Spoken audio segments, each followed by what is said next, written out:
நாம் முன்னமே பார்த்துருக்குறோம். அந்த இதுவரையும் 12 மண்டபோடு அதில் இருக்கும்.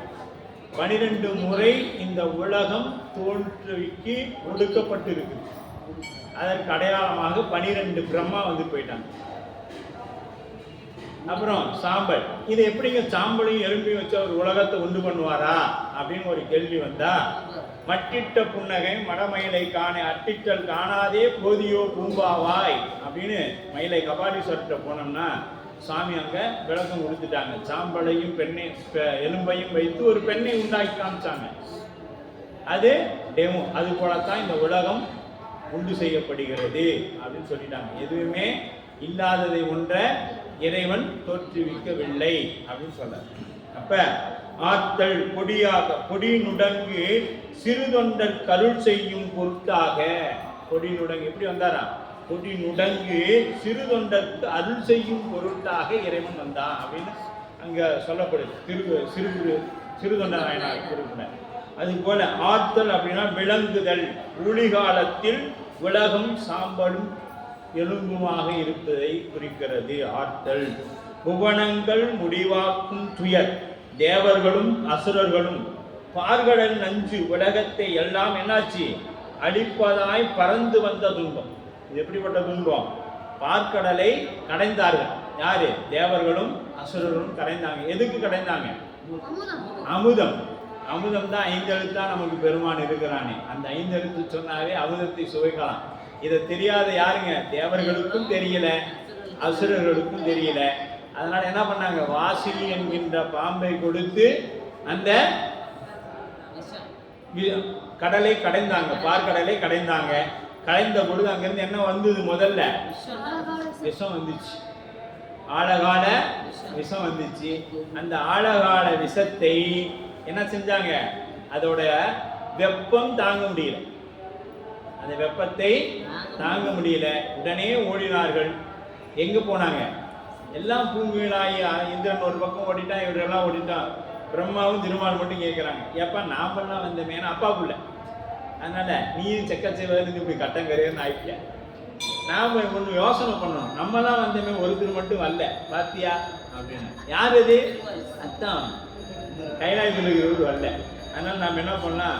அவர்கிட்டயே போய் கேட்போம். அப்படின்னு போயிட்டு அங்கே போய் பார்த்தாரு. அப்பா ஏதோ தெரிஞ்சோ தெரியாமையோ பண்ணிட்டோம், அதனால கொஞ்சம் அது மாதிரி நிறைய வந்துகிட்டே இருக்குது, தாங்க முடியல அதோட வெப்பத்தை, ஏதாவது கொஞ்சம். அப்படியா? சரி அப்படி பார்த்தாரு. சுந்தரா அப்படின்ட்டார். சுந்தரான உடனே அவர் கிளம்பிட்டார். ஏன்னா நம்ம எதுவும் சொல்றாரு. அப்படிதான் இருக்கும். ஏன்னா அவர் அணுக்க தொண்டர். அவர் என்ன நினைக்கிறார் அந்த கண் அசைவி இவருக்கு உணர்த்தும். அதனால கிளம்பிட்டார். அவ்வளோதான். போனாரு. நெல்லிக்கனி போல உருட்டி கொண்டு வந்து கொடுத்துட்டாரு சாமி. அவரு இங்கே வச்சு நிறுத்திக்கிட்டார். அதுவே அதிசயம். ஏன்னா நம்மளால உமிழ் நீரை உள்ள முழுங்காமல் இருக்க முடியாது. வெளியும் துப்பாம இங்கே கொஞ்ச நேரம் வச்சிருந்தா நம்மளால சத்தியமா முடியாது. அப்போ நம்ம பெருமான் எவ்வளவு வல்லமை புரிந்தியவர் என்பதற்கு அதனால தான் நீலகண்டம் நீலகண்டம் எங்கே எல்லாம் சொல்கிறாங்க. நஞ்சுண்ட நீலகண்டன் ஏன் சொல்லுதுன்னா காரணம் இதுதான். நீலகண்டம் அது போல யாராலும் எதையுமே நிறுத்த முடியாது. பாதியில் ஒன்று போனால் உள்ளே போயிடும், இல்லைன்னா வெளியே வந்துடும். அப்படி இங்கே பாதியில் மாட்டி நின்றுச்சுன்னா அறுவை சிகிச்சை பண்ணி எடுத்துடும். அதனால அப்படிதான் இங்கே வச்சிருக்கிறார் இல்லையா? அப்படி. ஆனால் அவருக்கு அப்படி இல்லை, அப்படி நிற்குது. அப்படிப்பட்ட தேவர்களும் அசுரர்களும் பார்க்க நஞ்சவே என்ன பண்ணாரு? எங்க சாமி மிடற்றினில் அடக்கிய வேதியனே. ஆமா, மிடற்றினில் அடக்கிய வேதியனே அப்படின்ட்டார். முன்னை விடம் பெரும் நஞ்சு. அது சாதாரண நஞ்சு இல்லை, உலகத்தையே அழிச்சிடும். அப்படிப்பட்ட நஞ்சைவே எங்க சுவாமி தன்னுள் வச்சிருக்கிறாரு. யாருக்கும் படி அறியா, யாருக்கும் படி அறிவறிய அப்படின்ட்டார். படினா என்னது? Xerox, copy. இப்ப ஒப்பாரும் மிக்காரும் இல்லாதது. சுவாமி எப்படிப்பட்டவரே? படி. ஆமா, படி. பசுபதியார் படி படியாவர்க்கும் அறிவு அப்படின்னா யாவர்க்கும், யாரும் அவர் மாதிரி இருக்கவே முடியாது. படி அறியா. ஒப்பாரும் மிக்கார் இல்லார். ஒக்கும் தெய்வம் தேடினும் இல்லை, சிவனோடுக்கும் தெய்வம் தேடினும் இல்லை. அப்படிப்பட்டவர். அதுதான் படினா ஜெராக்ஸ். அதான் படி ஓலை கிழித்தீர் சொன்னார்ல, நீர் அங்கே கிழித்தது படி ஓலை, மூல ஓலை என்னிடத்தில் இருக்கிறது அப்படிங்கிற மாதிரி சாமிங்க என்ன பண்ணிட்டாங்க, படி அப்படின்னா இறைவன் போல யாருமே இங்கே இல்லை. அதனால தான் மற்ற சமயங்கள் எல்லாம் உள்பட நாம் நகர்த்திக்கிட்டே வரோம். எதை? சங்கரர், மீமாஞ்சியர், ராமானுஜர், மத்துவர் எல்லாத்தையும் எங்கே நகர்த்துறோம்னா அவங்க எல்லாம் ஒரு இடத்துல என்ன சொல்லிடுறாங்க, நாம சிவம் அப்படி ஒன்று தான் அப்படின்ட்டாங்க. சைவம் என்னைக்கும் நம்ம சித்தாந்த சைவம் என்ன சொல்லாது, என்றும் மீளா அடிமை, அவ்வளோதான்.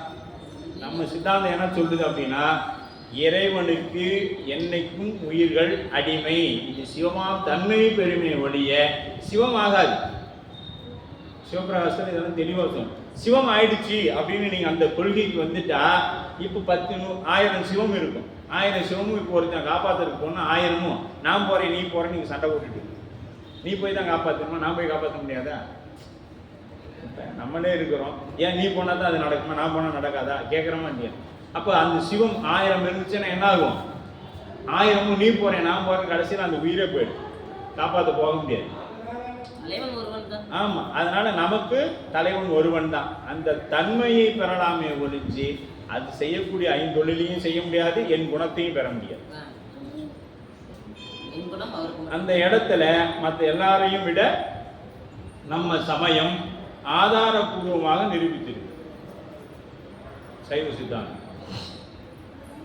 அப்படி இது படியாரும் அறிவறிய பசுபதியார் நம்முடைய அடியார்க்கு. பசுபதினா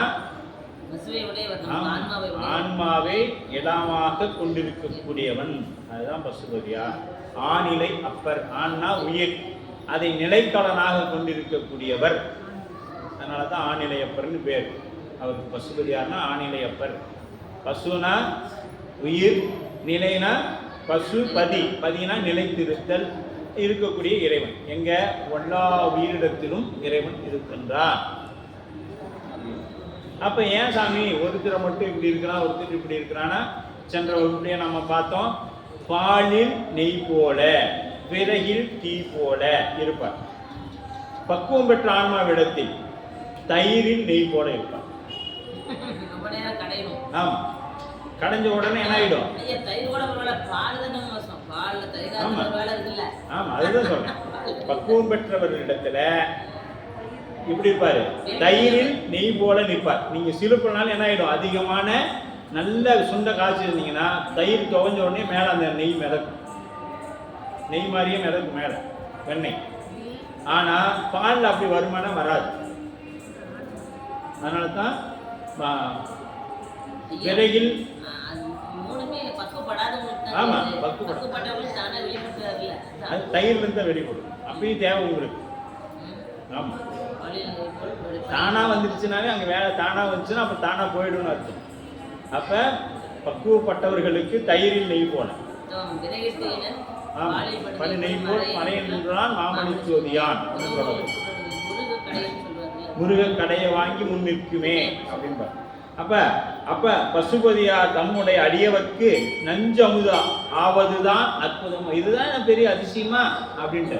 ஆனா அதிசயம்னா இல்லை, எங்க சுவாமி அவ்வளவு நஞ்சு சாப்பிட்டு அப்படி இருக்கிறாரு, நாங்க எங்களோட அடியார்கள் அப்படின்னா ஆக மாட்டோம் அப்படின்னு சொல்றாரு சேக்கிழார். அவ்விடத்தை ஆண்ட அரசு அமுது செய்து, பாருங்க அமுது செய்து, ஆண்ட அரசு அமுது செய்து முன் இருப்ப வெவ்விடமும் அமுது ஆயிற்று என அமணர் வெறுக்கொண்டே இவ்விடத்தில் இவன் பிழைக்கில் எமக்கு எல்லாம் இறுதி என, எமக்கு எல்லாம் இறுதி என தெவ்விடத்து செயல் புரியும் காவடக்கு செப்புவார். இந்த விஷத்துல மட்டும் இவன் பிழைச்சிட்டானா எனக்கு இறுதி. அப்ப அடுத்தது பிழைக்க விடுவோமானாங்க, விடமாட்டோம்ல. எப்படியாவது ஒண்ணு என்ன பண்ணணும், எப்படியாவது ஒண்ணு முடிச்சிடணும் அப்படிங்கிற முடிவோடு இருக்கிறாங்க. ஊட்டி இவ்விடத்தை ஆண்ட அரசுக்கு, இந்த விஷத்தை ஆண்ட அரசு அமுது செய்து முன்னிருப்ப.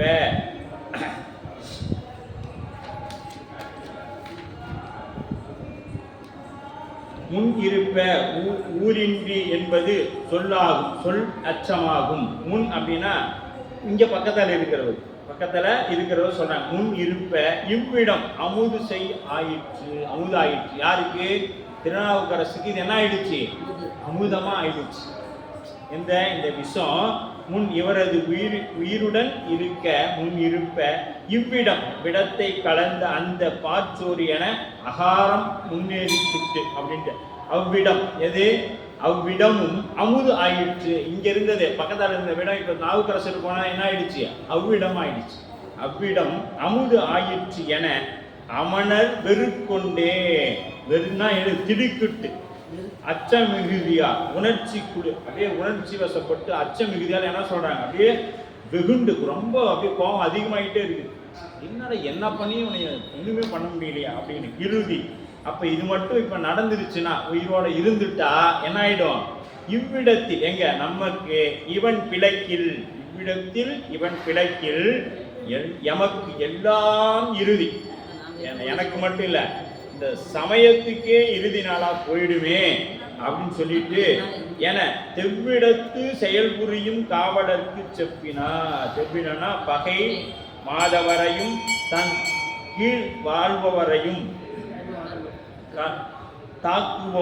தாக்கவும் பகைவரை கடியவும் கடமை கொண்டவன் காவலன். காவலன்கிறவன் என்ன பண்ணுவான், பகைவனையும் மாதரையும் தனக்கு கீழ் உள்ளவரையும் பகைவரையும் கடியவும் கடமை உண்டவன். பகைவர்களை கடியக்கூடியவன், அது முன்னாது பெண்களையும் தனக்கு கீழே இருக்க மக்களையும் காக்கக்கூடியவன் தான் காவலன். இவன் காவலனா, இவன் காவலனா இல்லை. ஏன், ஒரு உயிரை தண்டிக்க வேண்டும், அதாவது குற்றமே செய்யாத ஒருவரை தண்டிக்க வேண்டும் என்று நினைக்கிறாங்க. அப்ப அது என்ன நினைக்கணும், அது என்ன ஆகுது, அது பிழையாகும். பிழைக்குள் எமக்கு இறுதி என தெவ்விடத்து செயல்புரியும் காவலருக்கு செப்புவார். இது அரசனுக்கு அழகாயா? சேக்குலார் கேட்கிறார், இதுதான் அரசனுக்கு அழகா? ஏன் அவரு கேட்கலாம், முதலமைச்சராக இருந்தவர், அவர் எப்படிப்பட்டவர், முதலமைச்சராக இருந்தவர், அதனால அவருக்கு அந்த கேள்வியை கேட்கலாம். நஞ்சு கலந்து ஊட்டிடவும் நம் சமயத்தினில் விடம் தீர் தஞ்சமுடை மந்திரத்தால் சாதியா வகை தடுத்தான் எஞ்சும் வகை அவர்க்கு இளரேல் எம் உயிரும் நின் முறையும் சுஞ்சுவது திடம் என்றார் சூழ்வினையின் துறை நின்றார். சமணர்கள் இப்ப என்ன சொல்லிட்டாங்க, இந்த விடமும் நாம கற்றுக் கொடுத்த வித்தைதான் அப்படின்னு சொல்லிட்டாங்க. இப்ப என்ன சொல்றாங்க அடுத்தது, ஏன்னா நம்மளையே காப்பாத்துனா மண்ணை இதுக்கு மேல போயிடுவான், சமயத்தை விட்டு என்னத்துக்கு போயிடுவான், சைவத்துக்கே போயிடுவான் அப்படின்ட்டு உண்மையும் சொல்றேன் பாருங்க. நஞ்சு கலந்து ஊட்டவும் நம் சமயத்தில் விடம் தீர் தஞ்சமுடை மந்திரத்தால், நம்ம சமயத்தில் சொல்லி கொடுத்தாங்க இதெல்லாம். அந்த ஏன்னா இவர் தானே தலைமை பொறுப்புல இருந்தாரு, அதனால எல்லா மந்திரத்தையும் நல்ல தேடி கற்றுக்கொண்டார். அதனால என்ன பண்றாரு, கற்றுக்கிட்டதுனால சாதியா வகை எடுத்தார். என்ன பண்றாரு, அந்த விடத்தை அப்படியே எடுத்துட்டார், அந்த விடத்தை அப்படியே இல்லாம பண்ணிக்கிட்டார். சாதியா ஆமா எடுத்தார். தஞ்சமுடை மந்திரத்தை தடுத்தான் எஞ்சும் வகை அவர்க்கு இளரேல். இத தப்பிக்கிறதுக்கு ஒரு வழி இருக்கு, அதை நான் சொல்றேன் கேளுங்க. எம் உயிரும் நிம்முறையும் துஞ்சுவது திடம். இந்த முறை தப்பிச்சுட்டா நீங்களும் நானும் அழிஞ்சு போறது, நீங்களும் நானும் அழிஞ்சு போறது உறுதி. மண்ணா நீ அவ்வளவுதான், நீ இருக்க மாட்டேன் மன்னன்ட்ட சொல்லிட்டான். இதுகாலும் நான் நம்முடைய சமயம் போயிருந்து சொன்னேன், மன்னனை சொல்றான் நீ இருக்க மாட்டேன் அப்படின்னா மன்னனுக்கு இன்னும் என்ன ஆகும், ஏற்கனவே மன்னன் கோபத்துல இருக்கிறான். இப்ப மன்னன் என்ன சொல்றான், மன்னன்ட்ட பார்த்து நீயும் இருக்க மாட்ட பாத்துக்கோ, அவன் இதுக்கு மேல இருந்துட்டானா நீ இருக்க மாட்டேன். இப்ப மன்னன் கேட்கிறான், இதுக்கு மேல என்னதையா பண்றது சொல்லுங்கயா அப்படின்னு சொல்லி அந்த சமணர்களை கேட்கிறார். எஞ்சு வகை அவர்க்கு இளதே எம் உயிரும் நிம்முறையும் துஞ்சுவது தினம் என்ற சூழ்வினையின் துறை நின்றார். என்ன பண்றது, சூழ்வினை, அந்த பல்லவனை சுத்தி எல்லா வினைகளா இருக்கு, அத்தனையும் வினைகளா இருக்குது, தீவினையா இருக்குது. அந்த வினைகள் என்ன செய்யுதுன்னா இவனை வாழவே விடல. அடுத்தது பார்த்தாரு, இதெல்லாம் பண்ணிட்டு இருக்கிறதுனால சேக்குலார் பாருங்க அடுத்து சொல்றாரு 108வது பாடல். மற்றவர்தம் மொழி கேட்டு மதிகட்ட மன்னவனும், கொஞ்சமாச்சு அறிவுக்கு இதை கேட்கிறாரு. சேக்கிழார் பெருமான் அவனை பார்த்து கேட்கிறார், மன்னவனை பார்த்து, மற்றவர்தம் மொழி கேட்டு மதிகட்ட மன்னவனும் செற்றவனை இனி கடியும் திறம் எவ்வாறு எனச் செப்ப உற்றவரும் மந்திர சாதக நாங்கள் ஒளிந்திடனின் கொற்றவைய களிற்று எதிரே விடுவது என கூறினார். அடுத்து என்ன பண்ணிட்டாங்க, இப்ப விஷத்தை கொடுத்து இவர் அமுதமா சாப்பிட்டு நிக்கிறார். இங்க பாருங்கண்ணா, இதெல்லாம் பத்தாது, உனக்கு தீங்கு வந்துடும், இவனை விட்டுட்டேன்னா உனக்கு தீங்கு வந்துடும். அதனால என்ன பண்றேன்னா, நீ இந்த போருக்கெல்லாம் போவீல, அந்த ஒரு யானை மேலே ஏறிக்கிட்டு அந்த யானையை கொண்டுட்டு வா, அந்த யானையை கொண்டுட்டு வா. அது எப்படி இருக்குன்னா, இந்த யானைகளை விட பல மடங்கு உயரமாகவும் வலிமையாகவும் இருக்கும் அந்த யானை. மற்றவர்களும் மொழி கேட்டு மதி கேட்ட மன்னவன். ஒரு நல்ல அமைச்சர்கிட்ட புத்தி கேட்டானா பரவாயில்ல, எல்லாம் புத்தி கேட்ட அமைச்சர்கள். அங்க அந்த புத்தி கேட்ட அமைச்சர்கிட்ட இவன் என்ன பண்றான், மதி கெட்டு போயிடுச்சு, அறிவில்லையே. முதலமைச்சர்னா என்ன பண்ணணும், சரியா நடுநிலையா இருந்திருக்கணும். இந்த இடத்துல நடுநிலையா முதலமைச்சர் இல்லை, இந்த இடத்துல நடுநிலையா முதலமைச்சர் இல்லை. அதனால இவர் முதலமைச்சரா இருந்தார், மன்னவனா இல்ல. இவர் முதலமைச்சரா இருந்தவர் யாரு, இந்த வார்த்தையை சொல்லக்கூடிய தெய்வ சேக்கிழார் பெருமான் சோழ அரசரிடத்துல முதலமைச்சரா இருந்தவர். சொன்னார், மதிகட்ட மன்னவனும். மதி கெட்டு போயிடுச்சு, திட்டிவிட்டாரு. இவ்வளவு நேரம் கோபம் வரல, கோபம் வந்துருச்சு. கோபம் வந்த உடனே அது பின்னாடி சொல்லுவாரு பாருங்க, மாபாவின்ட்டார். நீங்க சாதாரண இருந்தா மகாபாவிகள் தான் அப்படின்ட்டார் அவருக்கு. ஆமா, இந்த மாதிரி சொல்லு எல்லாம் சேக்கிழார் பெருமான் எங்கேயுமே கையாளர். நாவுக்கரசர் புராணத்துல இந்த கடின சொல் எல்லாமே நாவுக்கரசர் புராணத்துல தான் சொல்றாங்க, மற்ற இடத்தெல்லாம் அவ்வளவு சொல்லலை. ஏன்னா அவ்வளவு கோபம் வந்துருச்சு. இப்ப ஒரு மன்னவன் எப்படி ஆட்சி பண்ணணும்னு தெரியல, மதிக்கெட்டு போய் தெரியறான். அவன் ஒரு மன்னவனா, மன்னவனும் செற்றவனை இனி கடிதும் திறம் எவ்வாறு. அப்போ கேட்கறான் மறுபடியும் யாரு, அவனுங்களே பார்த்து கேட்கறான், சமணர் பார்த்து, இனிமேட்டு இப்படி எப்படி தாம்பா கொள்றது சொல்லுங்கப்பா அப்படின்னு சொல்லி, எப்படி இவனை கொல்லலாம். இவங்க அவங்க இடத்துல இருந்து சொல்லும் பொழுது இவன் தான் சொல்றான், சேக்கிழாரு அப்படின்னு சொல்றேன். ஆமா, கேட்கறாங்க, செற்றவனை இனி கடியும் திறம் எவ்வாறு என செப்ப உற்றவரும். யார் இவங்க எல்லாம், உற்றவரும் யாரு, சமணர்கள் எல்லாம் மந்திர சாதகம் நாங்கள் ஒளிந்திடங்கின் கொற்ற. இந்த மாதிரி மந்திரங்கள் எல்லாம் நாங்க சொல்லி கொடுத்ததுதான், அதுக்கு எல்லாமே சரியா உச்சரிச்சு தப்பிச்சுக்கிறான். இப்ப என்ன பண்றான்னா, கொற்ற அப்படின்னா போருக்கு போகின்ற யானை. கொற்ற வய கடிற்று. கொற்றனா கோபமுடைய நல்ல யானை. கொற்ற வய கடிற்று எதிரே விடுவது என கூறினா. என்ன பண்றாங்க, இவனை யானையை விட்டு மெதிச்சு கொண்டலாம் அப்படின்னு ஒரு யானையை விட்டு.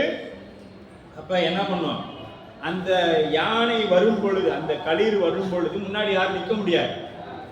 இதை நாம் எங்க பார்க்கலாம்னா, முருகநாயனார் புராணத்துல பார்க்கலாம். சிவதான்னு கத்துவார். ஏன் எரிபத்த நாயனார் புராணத்துல ஏன் அப்படின்னு பாத்தீங்கன்னா, மலர் பறிச்சுக்கிட்டு வரும் பொழுது அந்த பட்டத்து யானை மதம் பிடித்து ஓடும். அந்த ஓடக்குள்ள எப்படி இருந்துச்சுன்னா, நாம் இப்போ ஒரு பாலத்துல போய் நிக்கிறோம், ஒரு பாலத்துல பைக்ல போய் நிக்கிறோம்னு வச்சுங்க, அங்க ஒரு 12 வீடு வைக்கிற லாரி வேகமா போனா எப்படி இருக்கும் அந்த பாலம், அதிரும். அந்த பாலம் அதிரும். அது மாதிரி அந்த சிவதா மலர் பறிச்சு கொண்டு போகும் பொழுது அவரை தள்ளிட்டு போகணும். அந்த யானை எப்படி போனுச்சு, அவ்வளோ வேகமா போனுச்சுன்னு சொல்லுவாங்க. அது யாரு, புகழ்ச்சோழ நாயனாருடைய பட்டத்து யானை. அது போல இந்த யானையும் என்ன பண்ணுது, போருக்காக மன்னன் போகக்கூடிய யானை. இதுக்கு ஏதாவது நல்லது கெட்டது தெரியுமானா தெரியாது. முன்னாடி எது கிடைச்சாலும் அதை அப்படியே கும்சம் பண்ணிட்டு போயிட்டே இருக்கும். அதுதான் அந்த யானையோடைய வேலை. அதுக்காகவே அந்த யானையை சங்கலி எல்லாம் பிணித்து போட்டு வச்சு கட்டி, ஆமா, கோபத்தை ஊட்டி மத நீரை, இப்ப என்ன சொல்றாங்க, மத நீரை செலுத்துறாங்க அந்த யானைக்கு. ஏற்கனவே யானை மதம் பிடிச்சா ரொம்ப கோபம் வரும். இப்ப இன்னும் என்ன பண்ணாங்க, அதுக்கு மத நீரை ஊட்டுறாங்க. மீண்டும் செயற்கையா அதுக்கு மத நீர் கோபம் வர மாதிரி அதை செய்யறாங்க. செய்து எதிரே விடுவது எனக்கு, அந்த யானை முன்னாடி விடுறதுன்னு ஒரு முடிவுக்கு வந்துட்டாங்க. இப்ப என்ன பண்றாங்க, அப்படி வரும் பொழுது மற்றவங்க பிடிச்சிக்கிட்டு நின்னா அவங்களாம் செத்து போயிடுவாங்கல்ல.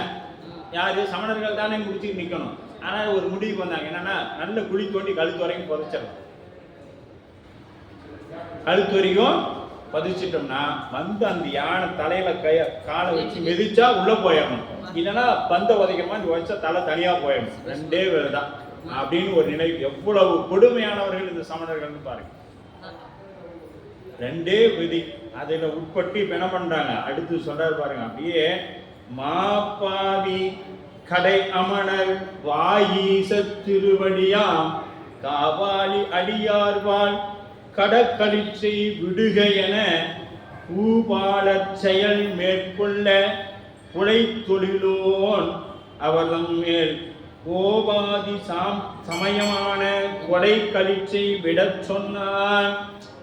இந்த பாவி யாரு? அரசனை பார்த்து சொல்றாரு சேக்குலார் வருவான், மா பாவி. அவன் சாதாரண கம்மியாலும் பாவம் பண்ணல, மா பாவி கடை அமணர், கடைப்பட்ட கீழான அமணர்கள் வாகீசர் திருவடியாம். வாகீசனா யார்? நாவுக்கரசு பெருமானுடைய அந்த திருவடியை அடிமைகள் சிறந்த பெரியோருக்கு வழங்கும் சைவ மரபின் முனியவர். இவர் யாருங்க? வாகீசர்னா முனிவர் அப்படின்னு பொருள். வாகீசர் காபாலி அடியவர். காபாலின்னு யாரு? பிரம்மன் தலைவோட்டை கபாலத்தை கையில் ஏந்தியவர். திருக்கண்டியூர் அட்ட வீரட்ட தலங்கள்ல திருக்கண்டியூர் பிரம்மாவுடைய தலையை கொய்த தலம் அந்த தலம். அப்படிப்பட்ட தம் அழிவில்லாதிருக்கும் பெருமான் அடியாவர்களின் யானையினால் அழிவின்றி இருப்பார் அப்படின்ட்டார். அதை யார் சொல்றாரு? கலிவி விடுக என பூபாட செயல் மேற்கொள் புலை தொழிலோன் அவன்தம் மேல். இவங்க என்ன புலை தொழிலும்? புலையர்னா என்ன? ஒரு உயிரை கொல்றது. இதுக்கு பேர் புலையர் அப்படின்னு பேர். புலையர் அப்படின்னா ஒரு உயிரை கொல்லுதலுக்கு பேர் புலையர்கள். நாம சைவத்தில் இருக்கக்கூடிய நாம எக்காரணத்தை கொண்டும் நம் குலதெய்வமாக இருந்தாலும் கூப்பிட்டாங்களா திருச்சி சம்பளம் போகலாம், தேங்காய் பழம் வாங்கி வச்சு சாமி கும்பிட்டு சக்கரை பொங்கல் வச்சுட்டு கும்பிட்டு வந்துடுங்க. அது இறைவனாக இருந்தால், ஏன்னா இது இறைவனாக இருந்தால் கட்டாயமாக ஒரு உயிரை கொள்ளாது. அது சிறு தெய்வங்கள். இறைவன் என்பவன் எல்லா உயிரையும் தன் உயிர் போல் காக்கக்கூடியவன் தான் இறைவன். அதனால குலதெய்வத்துக்கு நாம முழுக்க சைவத்துக்கு வந்துட்டோம் அப்படிங்கிற பட்சத்துல குலதெய்வத்துக்கு போகக்கூடியவர்கள் என்ன செய்யணும்னா, தேங்காய் பழம் வெத்தலை பாக்கு வாங்கிட்டு போய் பூமாலை கொடுத்துட்டு, ஏன்னா புண்ணியம் செய்தாருக்கு பூ உண்டு நீர் உண்டுன்னு தான் நமக்கு தேவாரம் சொல்லி கொடுக்குது. நாம் இங்க என்னத்தை வந்திருக்கிறோம்? வினைகளை கழிக்க வந்திருக்கிறோம். நாம பெருக்கருக்கோ கூட்டுறதுக்கோ இங்க வரல. என்ன பண்ணிருக்கிறோம்? வினைகளை கழிக்க வந்திருக்கிற நாம எக்காரணத்தை கொண்டு வினைகளை சேர்த்து கொள்ளக்கூடாது. அது யாருக்காக இருந்தாலும் அந்த தெய்வங்கள் சந்தோஷப்படாது. சிறுஞான சித்தியார்ல சொல்லுது, அந்த தெய்வங்கள் அழும். ஏன்னா என் முன்னாடி வந்து இப்படி பண்ணி என் பேரை சொல்லி, இப்போ ஒரு தப்பு பண்றான், ஒரு கட்சியில் ஒரு தலைவர் இருக்கிறாரு, அவர் பேரை சொல்லி தப்பு பண்ணி பொழுதுனிக்கு போலீஸ் ஸ்டேஷன் போனேன், ஏன்டா இப்படி என் பேரை சொல்லி பொழுதுனிக்கு என் பேரை கெடுக்கிறேன், கேட்பாரா கேட்க மாட்டாரா? முதல்ல உன்னை என்கிட்ட இருந்து நவுத்துன்னு போல அப்படின்னு நவுத்துவரா நவுத்த மாட்டாரா? அப்படி நம் குலதெய்வத்தை நீங்கள் இறைவனிடத்துல, எங்கள் சிவபெருமானிடத்தில் வந்து வழிபாடு செஞ்சுட்டு, சுவாமி நான் அங்கே போயிட்டேன், இதெல்லாம் எனக்கு சரி வர, அப்பா என் குடும்பத்திலேருந்து நீ ஒருவனாச்சு அங்கே போனியே அப்படின்னு அந்த தெய்வம் என்ன பண்ணும்? மகிழ்ச்சி அடையும். அந்த தெய்வம் மகிழ்ச்சி அடையும். குலதெய்வம் நீ அப்படியே அங்கே பண்ணிக்கிட்டே இருந்த, இதெல்லாம் என்னைக்கு திரும்பி என்னைக்கு நல்ல நிலைக்கு வரப்போதும் அது என்ன பண்ணும்? வேதனைப்படும், வெட்கப்படும், அழுன்னு சொல்றாரு சிவஞான சித்தியார். அதனால அதெல்லாம் என்ன பண்ணணும்? அதான் புலையர்கள். யாரெல்லாம் மாமிசம் சாப்பிட்றாங்களோ அது அல்லது அந்த ஒரு உயிரை துன்புறுத்துகிறார்களோ கொலை செய்யக்கூடியவர்கள் புலையர்கள் என்று சொல்லப்படுது. அது நம்ம திருக்குறளில் போனோம்னா இன்னும் தெளிவா 10 குறள் இருக்கு, நீங்க அதை பார்க்கலாம். அந்த 10 குறள்லையுமே நீங்க வந்து நீங்க ஏன் இதெல்லாம் சொல்லதா ஆகமத்தில் சொல்லிக்குதான்னு கேட்டால் இதெல்லாம் இங்க சொல்ல வேண்டிய விஷயமே இல்லை. மேலோட்டமா காமிச்சிட்டு போகலாம். அதுக்கெல்லாம் தனியாக திருக்குறள் இருக்குது, திருமந்திரத்தில் இருக்கு, எடுத்து படிக்கணும். அப்ப குலை தொழிலோன் அவர்தம் மேல் கோபாதி சமயமான கொலை கழிச்சை விட சொன்னான். கோபாதினா அந்த மன்னன், கோனா மன்னன், அந்த வாதி சமயமான கொடை கழிச்சை அந்த விடுங்கப்பா அப்படின்ட்டான். என்ன சொன்னா? கூட்டத்தை குத்தி ஒரு குன்றம் என புறப்பட்டு, அது எப்படி புறப்பட்டுச்சு? கூட்டத்தை குத்தி ஒரு குன்றும் என புறப்பட்டு மாடத்தை மறித்திட்டு மண்டபங்கள் எடுத்து ஏற்றி தாடத்தில் பரிகாரர் தலை இடறி கடற்கடிச்சின் வேடத்தால் வரும் கூற்றின் மிக்கதுவோர் விரல் வேளம். கூட்டத்தை அங்க என்ன பண்றாங்க? கூடம். கூடம்னா கூட்டத்தை அப்படின்னா அந்த கூடத்தை அப்படின்னா அது என்ன பண்றாங்க? ஒரு இந்த மாதிரி ஒரு கூடம் அமைத்து அங்கு அது மட்டும் இல்லைங்க, குதிரை யானை இதெல்லாம் அங்க இருக்கும். அது எல்லாத்தையும் அது அடிக்கும். அங்க என்ன பண்ணுது? அந்த கூடாரத்தையே காலி செய்து தும்சம் பண்ணிடுச்சு. அவ்வளவுதான். அந்த கூடாரத்தையே என்ன பண்ணிடுச்சு? நிலநடுக்கம் வந்தா எப்படி இருக்கும் அந்த மாதிரி அந்த இடத்த பண்ணிடுச்சு. இப்ப இது எப்படிப்பட்டதா இருக்குன்னு நினைச்சு பாருங்க. இந்த யானை எப்படிப்பட்டது இருக்குன்னு உங்களுடைய கற்பனைக்கு அடியேன் விடுகிறேன். எவ்வளவு கோபமாக இருக்கும், எவ்வளவு வலிமை பொருந்தியதாக இருக்கும் அந்த யானைன்னு பாத்தீங்க. ஆமா, ஒரு குன்றமென புறப்பட்டு வரது பார்த்தா அப்படியே யானை மாதிரிலாம் தெரியல, ஒரு மலையே நகர்ந்து வர மாதிரி தெரியுதான். எப்படி தெரியுது?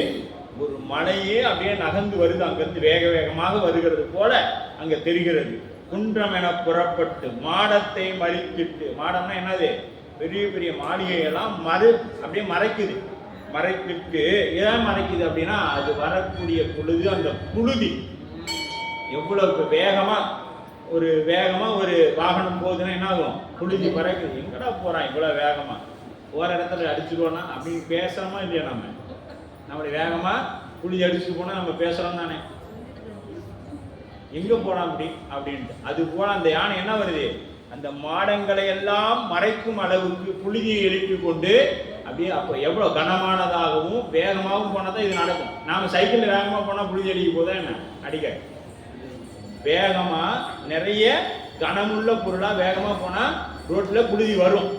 அப்படி இங்க அப்படியே அந்த புழுதி என்னது? அந்த மாடத்தை மறைச்சிட்டு மண்டபங்கள் எடுத்து எட்டு. மண்டபங்கள்லாம் என்னது? அப்படியே தூக்கி விசிறு, எதுவுமே முன்னாடி இல்லை, எல்லாமே தூக்கி விசிறி. மண்டபம்னா அந்த வளைவுகள்லாம் வச்சிருப்பாங்க, அதெல்லாம் தூக்கி விசிறிட்டு வருது, தூக்கி தள்ளுது அப்படியே. எந்த அளவுக்கு அதுக்கு இதெல்லாம் நம்மளன்னா இந்த நிறைய யூடியூப்லாம் வரும்.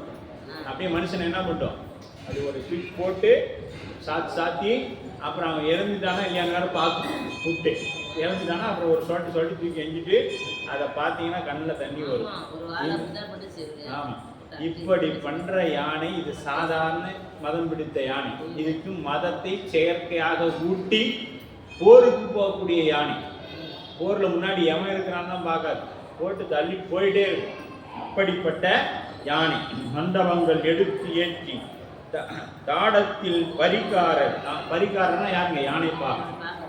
யானைப்பாகனா என்ன பண்ணாங்க? அவங்க தூரம் ஓடிட்டாங்க, யாருமே இல்லை. யானைப்பாகன் தலையிடறி தடை இடறி அவனும் தலை தடிக்க வர்றான்னு சொல்றான். அது மாதிரி ஓடிட்டான்.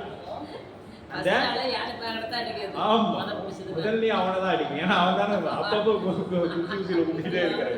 அதனால முதல்ல இல்லை உன்னையும் பேசிக்கிறது தான் அது செய்யும். அதனால யானை பாகர்கள் எல்லாம் என்ன பண்ணிட்டாங்க? தலை தெறிக்க ஓடிட்டாங்க. அந்த யாருமே இங்க இல்லை. தலை இடறி கடற்கடிச்சின் வேடத்தால் வரும் குச்சின் மிக்கது. யமனை விட ரொம்ப வலிமையானது. கூற்றின் மிக்கது அப்படின்ற கூற்றின் மிக்கது. ஒரு விரல் வேளம், ஒரு விரல் வேளம் இவ்வளவு வேகமா வருகிறது. பாசத்தொடை நிகழ தொடர்பறிய தரிமுறிய மீ சுற்றிய பறவை குழாம்பெருவ துணி விலக ஊசல் கரம் எதிர் சுற்றிட உதறி உளர வாசக்கட மலை முப்பட மதவேற்பு எதிர்வருமால். எப்படி வருது? பாசத்தொடை நிகழ. பாச தொடை அப்படின்னா அந்த சங்கிலி, பாசம் கயிறு. பாசம்னாவே என்னதுங்க? கயிறு. நாம் என்னன்னா பாச கயிறுன்னு சொல்றோம். பாசம்னாவே கயிறு தான். ஆமா, அருங்கயிற்றால் கட்டி. அது என்னன்னா யமன் பாச கயிறு போட்டு பிடிச்சிருவானா? ரெண்டுமே ஒண்ணுதான். பாசம்ங்கிறதும் கயிறுங்கிறதும் ஒண்ணுதான்.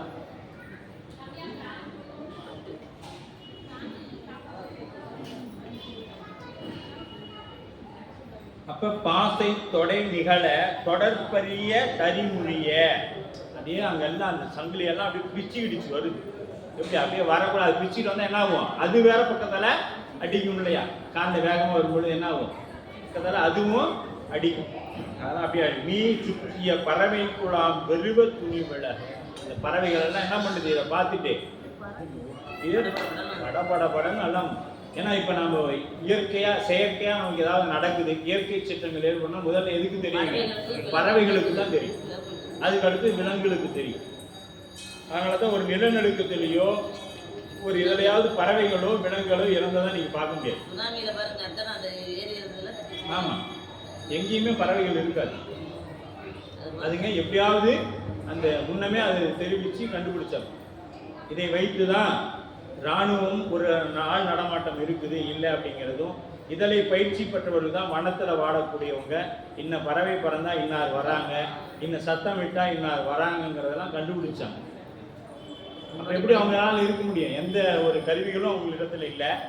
அவங்க எப்படி ஒரு பறவை வருது அல்லது விலங்கு வேற யாரோ வனத்துக்குள்ள வராங்கன்னா எப்படி அவங்களுக்கு தெரியும்னா, இந்த பறவைகள் சத்தம் விடுவதனாலும் பறப்பதை வைத்து கொண்டுமே அங்கே இருக்கக்கூடிய என்ன பண்ணுவாங்க, மலைவாழ் மக்கள் அதை தெரிந்து கொள்வார்கள்.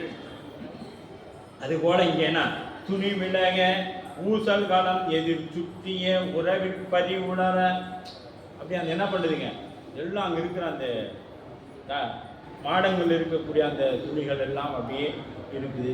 வாசக்கடமடை உட்பட மத வெறுப்பு எதிர்வருமால், இப்ப முன்னாடி அப்படியே வருது எது, அந்த மதம் பிடித்த யானை அப்படியே வருது. இடி உற்று எழும் ஓசையின், பாருங்க, இடி உற்று எழும் ஓசையில் திசை இவ உட்கிட அடியில் படி புக்குற நெளிய படர் பவன கதிர் விசையில் கடித்துற்று அடு செயலில் கிளற்கடலில் படுகடையின் முடிவில் கனவென முச்சினம் முடுங்கி கடுக்கிறது. சினம் அப்படியே என்னன்னா, இடிமுற்று எழும் ஓசையின் திசை இடவ, இடி எப்படி இருக்கும், இடி வந்தா காதை வச்சு மூடிக்கிறோம்ல, எது அது இங்க வானத்துல இருந்து இங்க கண்ணு முன்னாடி நடக்குது, இடி வர்ற மாதிரி தும்மு தம்மு தும்மு இப்படி சத்தம், காதை பிளக்கிற அளவுக்கு சத்தம். ஒளியின் திசை இடம் உட்கிட அடியில், அது மட்டும் இல்லைங்க, அப்ப அடியில் அப்படி அதிருது. எது, நாவுக்கரசு பெருந்தகையை மண்ணுல கழுத்து வரை மூடி இருக்கிறாங்கல்ல, அந்த இடம் அப்படியே அதிருது. நாமளா இருந்தா என்ன பண்ணிருக்கோம், அந்த பயத்திலேயே செத்து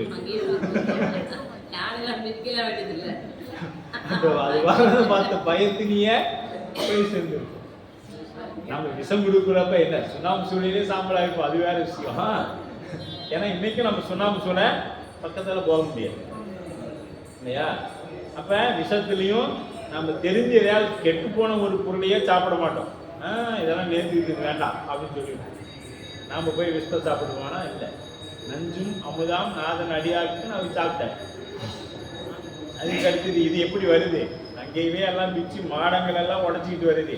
அது மட்டுமல்ல, அப்படியே வர வேகத்துல அந்த புழுகி போய் அந்த கட்டடத்தை எல்லாம் மறைச்சு நிற்குது, மாளிகைகள் எல்லாம் மறைச்சு நிற்குது. அது மட்டுமல்லாது அங்க இருக்கக்கூடிய மண்டபங்கள் எல்லாம் உடைத்து கொண்டு வருகிறது, அப்படி தூக்கி வாரி போடுது. இத்தனையும் நடக்குது இந்த யானை. இதையும் பார்த்துக்கிட்டு அவர் என்ன, அது மட்டும் இல்லை, இடி முழம், இடி உற்று எழும் ஓசையின் திசையிடம் உள்கிட அடியில், அப்படியே அந்த உள்ளார இருந்து என்னது, உள்ளார அதிருது, சொல்லுவோம்ல அதிருது அப்படின்ட்டு. இப்ப நில அதிர்வு வந்தா என்ன ஆகும், எல்லாரும் வீட்டை விட்டு வெளியே வந்து உங்க வீட்டு இந்த மாதிரி உனக்கு கேட்டுச்சா, உனக்கு கேட்டுச்சா, ஒரு மாதிரி என்ன ஆடுது அப்படின்னு. ஆனா அங்க என்ன ஆகுது, அந்த மாதிரி ஆடுது. அவர் அப்படியே 5 எழுத்து சொல்லிட்டே இருக்கிறார். யானையும் பார்க்கல, உன்னையும் பார்க்கல. அவருக்கு என்ன இருக்குது, இன்று வரும் வினைகளுக்கு எம்பிரான் உலன், அவ்வளவுதான். நீ எதை வேணாலும் குருசாமி, ஏன்னா நான் உன் அடைக்கலம், அடியே உன் அடைக்கலமே. மாணிக்கவாசக பெருந்தகை சொல்லிட்டார், அடியே உன் அடைக்கலமே, உனக்கு அடைக்கலமா இருக்கிறேன் சாமி. அத அப்ப நீ என்ன வேணாலும் பண்ணிக்கலாம், என்னை நீ கொல்லலாம், வாழ வைக்கலாம், என்ன வேணாலும் பண்ணலாம், இஷ்டம். அப்படின்ட்டார். அது போலங்கன்னா அப்படியே ஐந்தெழுத்து சொல்லிட்டு மீண்டு வரும் வினைகளும் எம்பிரான் உடன் அப்படின்னு அவர் அப்படியே எப்பயும் போலவே இருக்கிறார். ஒரு மாற்றமும் அவரிடத்துல தெரியவில்லை அப்படின்னு சொல்றார். அப்ப கடிப்புற்று நெறிபடர் பவனம் கதி விசையில் அப்படின்றார். கடிதுற்று அடுசைகளின் கடற்கடலின் படுகடையில் அந்த கடல் என்னாவதுங்க கடல் மாதிரி அந்த வரக்கூடிய கடிதுற்றுனா வேகமாக அடிச்செயலின் கடற்கடலின் படுகடையில்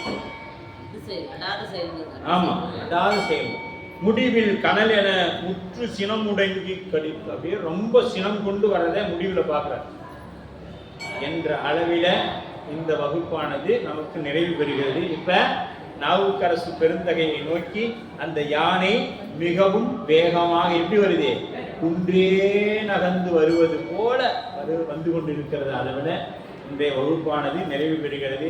போன வகுப்பு சுண்ணாம்பு சோலையை பார்த்துட்டோம். இந்த வகுப்பு நஞ்சையும் பாதி தூரம் எது வந்துருச்சு களிறு வர்றதையும் பார்த்தாச்சு.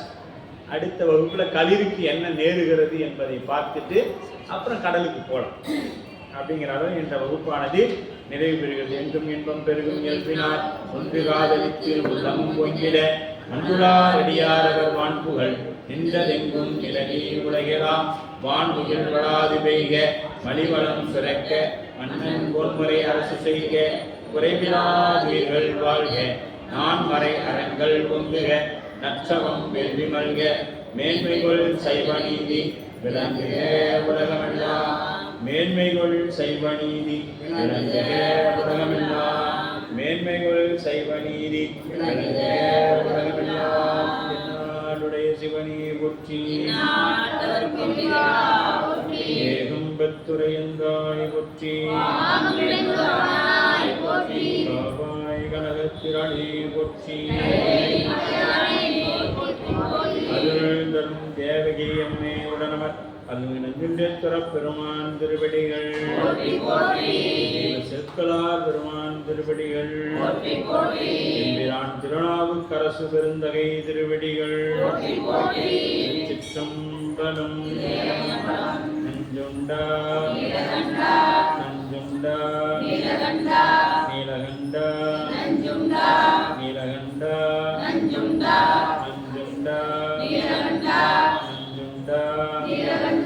திருச்சிற்றம்பலம்.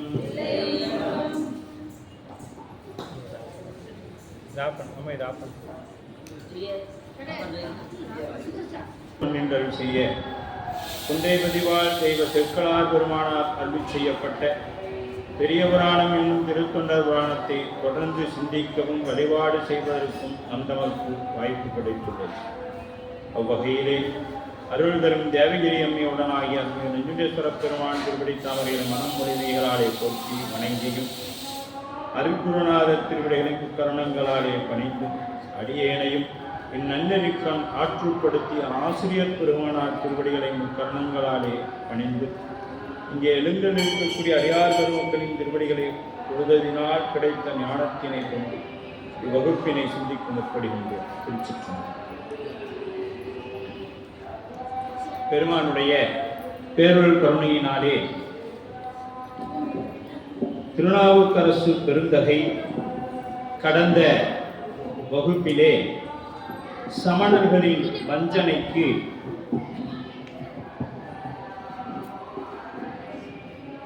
சுண்ணாம்பு சூளையிலே இடப்படுகின்றார். சுண்ணாம்பு சூளையில் இருந்த அவர் 7 நாட்கள் இருந்ததாக 99வது பாடலிலே அந்த 7 நாளும் அவருக்கு எப்படி இருந்தது என்பதை தெய்வ செற்கலார் பெருமான் குறிப்பிட்டிருந்தார். சென்னியானை இனியானை பிஞகனை ஈசனை எம்பெருமானை தருவானை ஆரா அமுதை என்று 7 வகையாக தெய்வ செற்கலார் பெருமான் எப்படியெல்லாம் இறைவன் அவருக்கு இருந்தார் அந்த 7 நாட்களும் என்பது சுட்டிக்காட்டியிருந்தார். நாமெல்லாம் அதிலே பார்த்தோம். ஒரு சுண்ணாம்பு சூளைக்கு அருகாமையில் செல்ல நம்மால் முடியாது. அப்படிப்பட்ட இடத்திலே அவர் 7 நாள் அந்த சுண்ணாம்பு சூளையில் எப்படிப்பட்ட கதவு? திருகு தாள், சாதாரண தாளில் திருகு தாளிட்ட கதவிலே உள்ளே அவரை வைத்து ஈசன் வரும் துயர் உளவோ ஈசன் அடியார் என்று, அதுக்கு முன்னாடி பார்த்தீங்கன்னா திருகு கருந்தாள் பொழிவி சேமங்கள் செய்து வைத்தார். என்ன பண்ணாங்க? சேமங்கள்னா பாதுகாப்புக்காக காவலாளிகளை சுத்தியும் போட்டாங்க. ஏன்? திடீர்னு மனசு மாறி மன்னன் அச்சோ இவங்க எதுக்கு இவ்வளோ நேரம் ஆகி போயிடுச்சு, வேண்டாம் மன்னிச்சு விட்டுறலான்னு சொல்லி வந்து திறந்துட்டா என்ன பண்ணுறதுன்ட்டு அவங்க என்ன பண்ணாங்க? சுத்தியும் காவல் போட்டாங்க. ஆனால் இவங்க போட்டது என்னமோ யாரும் அவரை திறந்து விடக்கூடாது, சாம்பலாகணுங்கிறதுக்காக. ஆனால் அங்கே நடந்தது என்னவோ, ஈசன் திருவடியை சிந்தித்தே இருந்ததினால் அவருக்கு என்ன ஆயிட்டுது? அங்கே குளிர்ச்சியாக இருந்துச்சு. பனிமலையில் இருந்தால் எப்படி இருக்கும் அப்படி இருந்துச்சு. ஆமாம், அங்கே கேட்கக்கூடிய சொற்கள் எல்லாம் வீணையின் ஒளியை விட இனிமையாக இருக்கும். ஏன்னா ஓசையிலேயே, அந்த ஓசையிலே எது இனிமையாக இருக்குன்னா வீணையும் யாழ் தான் அழகா குழல், இது மூன்றுடைய, ஆமாம் இது மூன்றுடைய ஓசையும் அழகாக இருக்கும், கேட்பதற்கு இனிமையாக இருக்கும். அதை விட இனிமையாக இருந்தது அங்கே. அப்போ மாசில் வீணையும் மாலை மதியமும் வீசு தென்றல், அப்படி எப்படி இருந்துச்சு? அந்த முன்னாடி பாட்டில் பார்த்தோம். அப்படியே குளத்துல தண்ணி பட்டு அப்படியே வந்தால் எப்படி இருக்கும்? இப்போ நம்ம குற்றாலம் போகிறோம், அங்கே அந்த சாரல் அடித்து கொண்டே இருக்கும், அங்கே எவ்வளோ சுகமாக இருக்கும். எப்பயுமே நம்ம இங்கே இருந்துட்டு ஆகாதா அப்படின்னு நினைப்போம். அதுபோல் அங்கே சுண்ணாம்பு சூளையில் இருந்தார். இதெல்லாம் எப்படிங்க சாத்தியப்படும்? இதெல்லாம் எப்படி சாத்தியப்படும்? சும்மா கதையாக சொல்லிட்டு இருக்கிறீங்க. சுண்ணாம்பு சூளையில் போய், சுண்ணாம்பு சூளை என்பது உடம்பு. இந்த உடம்பு எப்படிப்பட்டது? சுண்ணாம்பு சூளை. காமம் ஏற்பட்டால் ஒருவருக்கு உடம்பு சூடாகும். அப்ப இறைவன் திருவடியை நினைத்தோமே ஆனால், இறைவன் காமங்கிறது மொத்தமா ஆசை, நீங்க ஒண்ணுக்கு சார்ந்து இல்லை, இது ஆசை அப்படிங்கிற பொருள் எடுத்துக்கணும். ஆசை வந்ததுன்னா அதுக்காக உடம்பு என்ன ஆகும்? வெப்பமடையும். அந்த ஆசையை நாம் மடைமாற்றம் செய்து இறைவன் திருவடியை நினைத்தால் உடம்பு குளிர்ச்சியாகும். இது தத்துவம். எதற்காக இதெல்லாம் கொண்டு வந்தாங்க பெரியவங்க? ஏன் சாமி அவரை வச்சு செய்து காமிக்கணும் அப்படின்னு பார்த்தீங்கன்னா, நம்முடைய மாற்றங்கள் ஏற்படும் நம்மிடத்தில். ஆசை படப்பட ஆய்வரும் துன்பம், ஆசை விட விட ஆனந்தமாமி அப்படி. இப்போ இந்த ஆசை என்கின்றது உடம்புக்கு சூட்டை ஏற்படுத்தும். ஆசையை விட்டோம்னா இறைவன் திருவடி நிழல் இருக்கும், அந்த நிழல் என்ன இருக்கும்? குளிர்ச்சி இருக்கும். நாம் இங்கே வந்தோம், ஆசையாகவே இருந்ததுன்னா உடம்பு இறைவன் திருவடி நமக்கு என்னவா தெரியாது? குளிர்ச்சியாக தெரியாது. அதற்கு மாணிக்க வாசகர் சொல்லி உதாரணம். இப்போ சாமிக்கு திருவடியில் போய் மலர் போட்டால் எப்படி இருக்குதான்? குளிர்ச்சியாக இருக்குதான். அடியார்கள் போட்டான் குசும் மலர்பால். யாரு? வெளியில் இருக்கிறவங்க தான் அடியார் ஆயிட்டாங்கன்னா அவங்க என்னன்னா இறைவன்பால் அன்பு கொண்டவங்க. அந்த அன்பானவங்க செய்யறது எல்லாமே என்னவா இருக்கும்? குளிர்ச்சியாக இருக்கும் அப்படின்னு அவங்க சொல்லியிருப்பாங்க. அதை எடுத்து வச்சு பார்த்தீங்கன்னா, அடுத்தது விஷம் அப்படின்னு பார்த்தீங்கன்னா அது என்னது? தீய குணம். நம்ம இடத்தில் இருக்கக்கூடிய தீய குணம். அது எப்படி? ஒரு டம்ளர் பாலில் எவ்வளோ பால் இருந்தால், ஒரு குடம் பால் இருந்தாலும் ஒரு சொட்டு விஷம் கலந்தா நம்மகிட்ட 99% எனக்கும் சேர்த்து தான் சொல்லிக்கிறேன், 99% நல்ல குணம் இருந்து ஒரே 1% தீய குணம் இருந்தாலும் அது என்ன ஆயிடுச்சு? கெட்டு போன பால் தான், விஷம் கலந்த பால் தான். அதுபோல அந்த விஷம் அவருக்கு வழங்கப்படுகிறது. அதற்கு அடுத்தது யானை. எதற்கு சொல்லியிருக்கிறாங்க? அடுத்தது யானையை விட்டு தண்டிப்பாங்க. அது என்னது? ஆணவத்தின் உருவம் ஆணை. ஆமா, வலிமையானது. ஆமா, மதம் பிடிச்சிடும். நமக்கும் நமக்கும் வந்துருச்சுன்னு என்ன ஆயிடுச்சு? ஆணவம் தலைக்கு ஆயிடுச்சுன்னு என்னையும் சொல்லிப்பியா, பார்த்துக்கிறேன் பாரு உன்னை என்ன பண்றேன் அப்படின்னு நமக்கு எவ்வளவு கோபம் வருது. அது மாதிரிதான் யானைக்கு மத நீர் அதிகமானாலும் பிரச்சனை, கம்மியானாலும் பிரச்சனை. ஆணவம் நமக்கு அதிகமாகிடுச்சுன்னா நமக்கு மதம் பிடித்த யானை தான். அதனால யானையை அந்த இடத்துல கொடுத்தாங்க. அடுத்தது இதெல்லாம் இருந்துச்சுன்னா நமக்கு என்ன உண்டு? பிறவி என்கின்ற பெருங்கடல் உண்டு. என்ன உண்டு? இந்த 3 நம்ம இடத்துல இருந்துச்சுன்னா நமக்கு பிறவி என்கின்ற பெருங்கடல் உண்டு. அப்ப நாம் அந்த பிறவிங்கிற அந்த கடல்ல கல்லுல கூட கட்டி போட்டாலும் மிதந்துட்டு வரலாமா? இது மூணு நம்ம இடத்துல இருக்கக்கூடாது. ஆணவம், தீய குணம், ஆசை இதெல்லாம் இருந்துச்சுன்னா நம்ம என்ன ஆயிடுவோம்? அந்த கடல்ல வெளியே வர முடியாது என்பதற்காகத்தான் 4 வகையாக பிரித்து சாமி அவருக்கு அதை செஞ்சிருக்காங்க. 4லையுமே அவர் பரிச்சயம் பார்த்து செஞ்சிட்டாரு. இது மட்டும் இல்லாத பின்னாடி என்ன பண்றாரு சாமி? அங்கேயும் ஆமா தேவலோக பெண்களை விட்டு இப்பயும் ஏதாவது மாற்றம் இருக்கா? அவருக்கு தெரியாதா? இல்லை. நம் போன்றவர்கள் தெரிந்து கொள்ள வேண்டும். ஏன் அவருக்கு நான் முக்தி கொடுக்கிறேன்? மாற்று சமயத்துக்கு போயிட்டு வந்தாரு, இவ்வளவு காலம் நம்ம சமயத்தில் இருந்தாரு, ஏன் கொடுக்கிறேன் அப்படின்னா அவரிடத்துல இருவினை ஒப்பு இருக்குது. இருவினை ஒப்பு இருந்தால் தான் நமக்கு என்ன தெரியும்? 5 எழுத்தோட உள்பொருள் தெரியும். அது வரைக்கும் நமக்கு தெரியாது. நமக்கு இருவினை ஒப்பு வரணும். அதுக்கெல்லாம் தான் புராணங்களும் சாத்திர நூல்களும் இறைவன் அருள் செய்து கொஞ்சம் கொஞ்சமா நம்மளை அப்படியே அழைச்சிட்டு போறாரு. அப்ப அந்த பாருங்க, ஓர் நாள் கழித்ததன் பின் ஓர் 7 நாள் கழித்ததன் பின் உணர்வில் அமணரை அழைத்து பாரும் இனி நீற்றரை என உரைத்ததன் பல்லவன் கார் இருண்ட குலாம் போலும் உருவுடைய கார் அமணர் தேறுநிலை இல்லாதார் நீற்றறையை திறந்தார்கள். தேறுநிலை அறியேன் அப்படின்பார் மாணிக்கவாசகர். தேறுநிலைன்னா என்ன? முக்தி. அது என்னன்னே தெரியாது இருக்கிறவங்க இவங்கெல்லாம், சமணர்கள் எல்லாம் முக்தினா என்னன்னு தெரியாது இருக்கிறவங்க. அதனால தான் ஓர் 7 நாள்னா இப்ப அந்த 7வது நாள். அப்ப என்ன பண்றாங்க? கழித்ததன் பின் 7 நாள் முடிந்ததன் பின் உணர்வில்லாத அமணர்களை அழைத்து, அவர்களுக்கு உணர்வுனா என்னன்னு தெரியாது. ஏன்னு கேட்டீங்கன்னா அவங்க உணர்வு இருந்தா அந்த சூட்டோட அருமை அவங்களுக்கு தெரிஞ்சிருக்கும். அதனால இவங்க என்ன பண்றாங்க? அது இல்லாதவர்கள் அழைத்து பாரும் இனி நீற்றறை என உரைத்தான் பல்லவ மன்னன். பல்லவன் என்ன பண்ணிட்டான்? அந்த திருகுத்தாளை திறந்து இப்ப பாருங்க என்ன ஆயிருக்குது அப்படியே கொஞ்சம் கொஞ்சமா திறக்கிறாங்க. நாம் இப்போ ஒரு கடையில அந்த சற்று இறக்கம் அங்கே சுத்துற மாதிரி இருக்கும், கையில சுத்துற மாதிரி. அப்படி கொஞ்சம் கொஞ்சமா மேலே ஏறக்குள்ள ஆர்வம் பொறுக்குன்னா என்ன பண்ணுவோம்? கீழே பார்ப்போம். அதே மாதிரி கீழே பார்க்குறாங்க. அவர் வெண்மையா தான் இருக்குது திருமேனி. ஆஹா, சாம்பல் அப்படியே உட்காந்து இருக்குது போல, அப்படியே சாம்பலா உட்காந்து இருக்குது போல அப்படின்னு நினைச்சு அப்படியே தூக்குறாங்க, பார்க்குறாங்க. அப்படியே அங்க இருந்து வராரு சுவாமி, எழுந்து வெளியே வராரு. இப்ப பார்த்த உடனே அவங்களுக்கு என்ன இருக்கும்?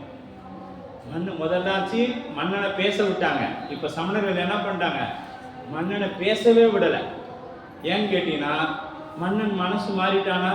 அவரு உடனே அடுத்து சொல்றாங்க பாருங்க, ஆனந்த வெள்ளத்தின் இடைமூழ்கி அம்பலவர் தேனுந்து மலர்பாத தமுதுண்டு தெளிவு எய்தி ஊனம்தாம் இல்லாராகில் வந்து இருந்தார் தமை கண்டே ஈனம் தாங்கிய இலதாம் என்ன அதிசயம் என்றார். ஈனம் பார்க்குறாங்க. ஆனந்த வெள்ளத்தில் இடை மூழ்கி அம்பலவனர், அப்படியே ஆனந்த வெள்ளமா எப்படி இருந்துச்சு அதுக்கு முன்னவே தான் சொல்லிட்டார். மாசில் மீனையும் மாடை மதியமும் வீசு தன்றலும் மீன்கிளர் வேலினும் மூசு வண்டரை பொய்கையும் போன்றதே ஈசன் எந்தை இணையடி நிழலே அப்படின்ட்டார். அவ்வளோ அற்புதமா இருந்த இடத்துல இருந்து இப்ப அவரு அங்க போகாம வெளியில போறதுக்கு அவருக்கு மனம் இல்லை. ஏன்னு கேட்டீங்கன்னா இங்கேயே சுகமா இருக்குது அப்படின்னு சொல்லிட்டு சுவாமி அங்கேயே இருக்கிறாங்க. அப்ப இவங்க சொல்றாங்க என்ன தமை கண்டு. இதை பார்த்து அமணர்கள் என்ன பண்றாங்க? ஈனம் தாங்கியது இலதாம் என்ன அதிசயம் என்றார். இது என்ன அதிசயம்? இதெல்லாம் நாம சொல்லிக் கொடுத்த மந்திரத்தை வச்சு அவர் தப்பிச்சிட்டார். நாம சொல்லிக் கொடுத்த மந்திரத்தை வச்சு அவர் தப்பிச்சிட்டாரு. அதிசயம் அன்று இது முன்னை அமன் சமய சாதகத்தால் இது செய்து பிழைத்திருந்தான் என வெந்தற்கு உரை செய்து மதி செய்வது இனி கொடிய வல்விடம் ஊட்டுவது என்று முதிரவரும் பாதகத்தோர் முடைவாயால் முடிந்தார்கள். என்ன சொல்லிட்டாங்க? ஆனந்த வெள்ளத்திடை மூழ்கி அங்க இருந்தவரை 102வது பாட்டு பாருங்க. இது அதிசயம் அன்று அரசன் முன் அவர்கள் தம் உண்மை கருத்தை மறைத்து வஞ்சனையால் எங்க மன்னன் அவசரப்பட்டு அச்சோ போய் அவர் காலில் விழுந்துட்டாங்கன்னா நாம் ஒளிந்துருவோமே, அழிஞ்சு போயிடுவோமே அப்படின்னு சொல்லிட்டு என்ன பண்ணாரு, மன்னனை தன் பிடியில் வைத்து கொண்டார்கள். வைத்தவங்க என்ன பண்ணாங்க, இது என்ன அதிசயம், இது ஒன்றும் அதிசயம் அன்று, இதெல்லாம் அதிசயம் இல்லை. ஏன் அப்படின்னா, முன்னை அமன் சமயத்து சாதகத்தால், முன்னாடி நம்ம சமயத்தில் இருந்தார் இல்லை, அப்போ நாங்கள் சொல்லி கொடுத்த மந்திரத்தை சாதகம் பண்ணி அவர் அந்த தீயில உட்கார்ந்து இருந்திருக்கிறாரு. அதனால அந்த தீ சுடலை, அந்த தீ என்ன, அந்த வெப்பம் அவரை சுடலை அப்படின்னு சொல்லிட்டாங்க. இது செய்து பிழைத்திருந்தான், அந்த சாதகத்தை செய்ததனால அவன் பிழைச்சிட்டான். நாம் சொல்லிக் கொடுத்த மந்திரம் தான் இதெல்லாம் காரணம். அதனால இனிமேட்டு இதெல்லாம் பார்க்கக்கூடாது. நாம் என்ன பண்ணணும்னா, என வேந்தரும் உரை செய்து, அடுத்தது இனிமேட்டு மன்னன் ஐடியாவே கேட்கல அவங்க, அடுத்தது இவங்களாவே ஒரு முடிவுக்கு வராங்க. உரை செய்து மதி செய்வது இனி கொடிய வல்விடம் ஊற்றுவது. என்ன பண்றாங்க, மதி செய்வது இனி கொடிய வல்விடம் ஊட்டுவது. இன்னைக்கு இவனுக்கு இதெல்லாம் சரிப்பட்டு வராது, நாம் இந்த விஷம் கொடுத்து கொள்ற வழக்கம் மன்னர்கள் காலத்துல ஒரு தண்டனை இருந்திருக்கு. அதனால என்ன பண்ணுவாங்க, விஷம் ஸ்டாக் வச்சிருப்பாங்க, விஷம் எப்பொழுதும் ஸ்டாக் வச்சிருப்பாங்க. அதனால அந்த விஷத்தை எடுத்து கொண்டு வாங்க அப்படின்னு சொல்றாங்க. இப்போ இவருக்கு நிறைவேற்றப்படக்கூடிய அந்த தண்டனை எப்படின்னா எல்லாரும் முன்பு தான். ஏன்னா அங்கே போய் விஷத்தை குடிக்காம கீழே ஊற்றிட்டா, இல்லை கொண்டு போகிறவங்க என்ன பண்ணிட்டா, ஏன்னா முன்னமே என்ன பண்ணிட்டார் அரசங்கிட்ட சொல்லும் பொழுது, கை வாங்கிக்கிட்டு பொருள் ஏதேனும் நிதி பெற்று விட்டுட்டு வந்துடாதீங்கன்னு சொல்லிடுறவங்க இப்போ நம்புவாங்களா, நம்பலை. அதனால எல்லாரும் முன்னாடியும் சபையிலேயே குடிக்கணும், கொண்டு வாங்க, ஊட்டணும் அப்படின்னு சொல்லிட்டாங்க. அப்ப வல்விடம் ஊட்டுவது என்று, வல்னா வலிமை, இயற்கையாகவே கொள்ளும் தன்மை உடைய நஞ்சு. நஞ்சு சாதாரண நஞ்சு என்ன பண்ணிடும், சில பேருக்கு தேல் கூட்டிட்டா இறந்துடுவாங்க. அப்படி சாதாரண விடமே ஒரு மனிதனை கொண்டுடும். இவங்க என்ன பண்றாங்க, வலிமை பொருந்தி விஷத்தை கொண்டு வா அப்படிங்கிறாங்க. அதுல எல்லா விஷத்தையும் ஒன்று சேர்த்து அந்த விஷம்லாம் ஒன்னா வச்சிருக்காங்க, அதை எடுத்துட்டு வாங்க அப்படிங்கிறாங்க. மேலும் செயற்கை ஏனும் கொடுமையை அடிச்சுக்குது, மேலும் செயற்கை அதுக்கு விஷம் ஊட்டப்பட்டிருக்கு, கலந்துக்கப்பட்டிருக்குது, அதையும் எடுத்துவாங்க.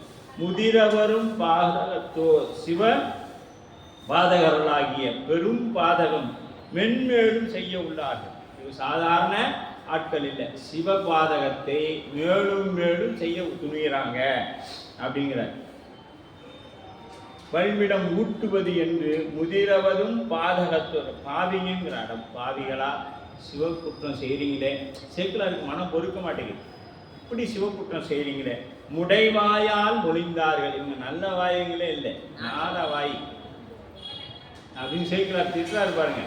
அவங்கள பேசுற எங்கேயுமே இந்த மாதிரி பேசியிருக்க மாட்டார் சேக்கிலார். இங்க கோபம் வந்துருச்சு அவருக்கு, நாரவாய். அதான் சொல்றாரு, வாய் எது, முடைவாயால் மொழிந்தார்கள் அப்படின்றார். முடைவாயான்னா வாயில் சொல்லத்தகாதவை சொல்லான முடைவாயா.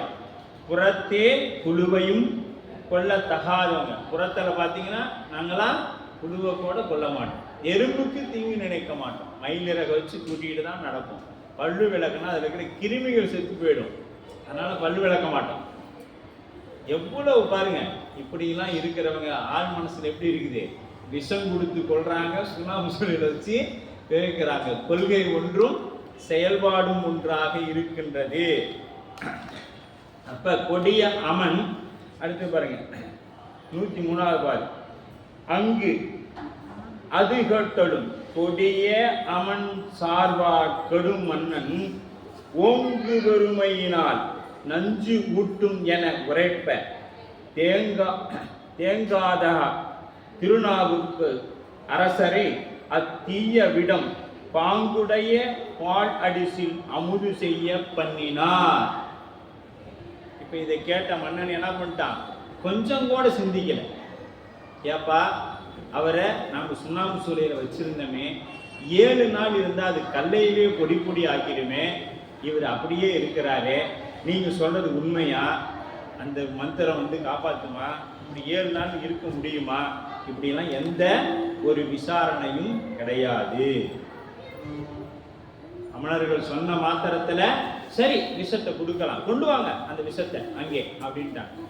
இப்பயாவது மன்னன் என்ன பண்ணிருக்கணும், ஏப்பா நீ இந்த மந்திரத்தை சொல்லி தான் தப்பிச்சியா, ஏதாவது விசாரணை பண்ணியிருக்கணும். இல்லை சைவ சமயத்தில் இருக்கிற மந்திரங்களை சொல்லி தப்பிச்சியா, எப்படி நீ உள்ளார 7 நாள் எப்படி உன்னால் இப்படி இருக்க முடிஞ்சிச்சு, ஏதாவது விசாரணை வரணும். இல்லை, இப்போ என்ன ஆயிடுச்சு, அறிவு கெட்டு போயிடுச்சு. எப்பொழுதுமே ஒரு பழி வாங்கும் நோக்கம் விட்டால் என்ன ஆகிடும், அறிவு வேலை செய்யும். தீயதை மட்டுமே சிந்தித்து வேலை செய்யும். ஆமாம், தீயதுக்கு தகுந்தாற் போல சிந்தித்து வேலை செய்யும். நல்லது செய்யணும்னா கொஞ்சம் பொறுமையாக யோசனை பண்ணி செய்யும். கெட்டது தானே போட்டு தள்ளு அவ்வளோ அப்படின்ட்டு சிந்திக்கும். அது மாதிரி இது அப்படியே சிந்திக்க ஆரம்பிக்குது. அவரு அதை நல்லதை பற்றி எதுவும் அந்த மன்னன் என்ன பண்ணல, சிந்திக்கவே இல்லை. இந்த சமணர்கள் என்ன சொன்னாங்களோ அதையெல்லாம் செய்கிறார். பாருங்க, ஒரு மன்னனுக்கு மதி கெட்டுடுச்சுன்னா எப்படியெல்லாம் போறான் அப்படின்ட்டு இருக்கிற அமைச்சர்களாவது சொல்லியிருக்கலாம். அவங்களும் யாரும் சொந்த பாடி இல்லை. ஏன்னா அந்த காலத்துல மன்னனை எதிர்த்து பேசிட்டு என்ன ஆகும், தண்டனை கொடுத்துருவாங்க. அதனால மன்னனை யாரும் அங்கே எதிர்த்து பேசவே இல்லை. அப்ப நஞ்சு ஊட்டும் என உரைத்தார். கொண்டு அந்த நஞ்சை ஊட்டுங்க. எது அப்படியே எப்படி ஊட்டணுமா, அப்படியே நஞ்சாலாம் கொடுத்தா சீக்கிரம் சாக மாட்டாங்க. சர்க்கரை பாருங்க, பாங்குடைய பால் அடிச்சு அமுது செய்ய பண்ணினார். பாலில் கலந்து அடிச்சுன்னா என்னதுங்க, அப்படியே நல்ல இனிப்பு சேர்த்து அப்போதான் விட்டோன்னா என்ன ஆகும், உடனே விஷம் வேலை செய்யும். அந்த காலத்தில் அதெல்லாம் நம்ம ஊரில் நடந்துருக்கும், பார்த்துருக்கீங்க. இல்லையா, சாப்பிடலன்னா இவங்க கொடுமைப்படுத்தி கொடுத்துருவாங்கம்மா. இவங்க என்ன நல்லதுக்காகவா இவங்க செய்யறாங்க. விஷம் வீணா போயிடும். இருக்கலாம் சிந்தனை. ஏன்னா செக்குலர் பெருமான் அது கொண்டு வரல. அதனால பால் அரிசி கலந்து மிசைந்து இருந்தார், கலந்து இருக்கிறாங்க. நஞ்சு அமுதாமா எங்கள் நாதன் அடியாட்கு என்று வஞ்சமிகு நெஞ்சுடையார் வஞ்சனையாம் படி அறிந்தே செஞ்சடையார் சீர்விளங்கும் திறம்புடையார் தீவிடத்தால் வெஞ்சமணர் இடுவித்த பால் அடிசில் மிசைந்து இருந்தார். நஞ்சு எப்படிப்பட்டதா, நஞ்சும் அமுதாம். ஆமா, நஞ்சும் அமுதாம் எங்கள் நாதன் அடியாருக்கே அப்படின்ட்டு.